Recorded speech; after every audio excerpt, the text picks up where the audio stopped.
Hi hello నమస్తే. నేను మీ సంగీతాని. అమ్మ మాత్రం నవమాసాలు తన గర్భగుడిలో దాచుకుంటే, నాన్న మాత్రం తన కడుపు కట్టుకొని తన బిడ్డల గురించి సంపాదిస్తూ ఉంటాడు. ఎందుకో తెలుసా?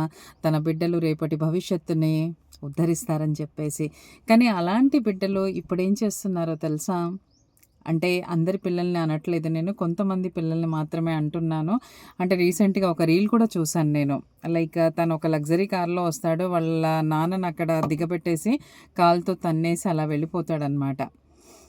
ఇంకొక చోట ఎలా అంటే వాళ్ళ అమ్మని తీసుకొచ్చి రైల్వే స్టేషన్‌లో కూర్చోబెట్టి, "అమ్మ మేమిప్పుడే వస్తాము" అని చెప్పేసి వెళ్ళిపోతారు. నిజంగా ఒకప్పుడు మీ అమ్మ, నాన్న కూడా అంటే వీడు పుట్టాడు కదా! మాకు భారము వదిలించుకోవాలి అని అనుకుంటే మీరు కూడా ఇంత గొప్పవాళ్ళయ్యి ఉండకపోవచ్చు కదా!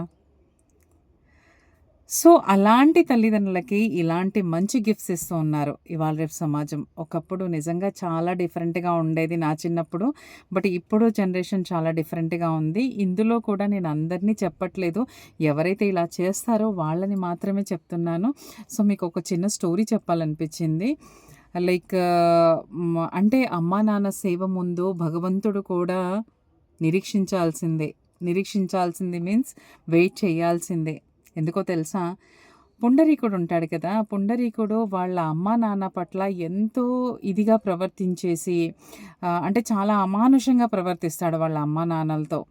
తర్వాత తను రియలైజ్ అయ్యి అది కాదు నా ప్రపంచం, మా అమ్మా, నాన్నే నా ప్రపంచం అనుకోని అప్పుడు రియలైజ్ అయ్యి వాళ్ళ అమ్మా, నాన్న సేవ చేసుకుంటూ ఉంటాడు.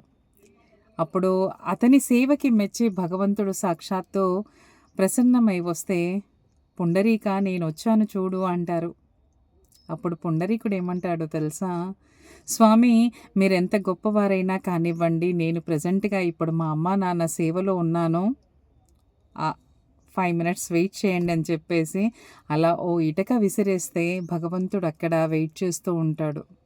అంటే దీని అర్థం ఏంటో తెలుసా?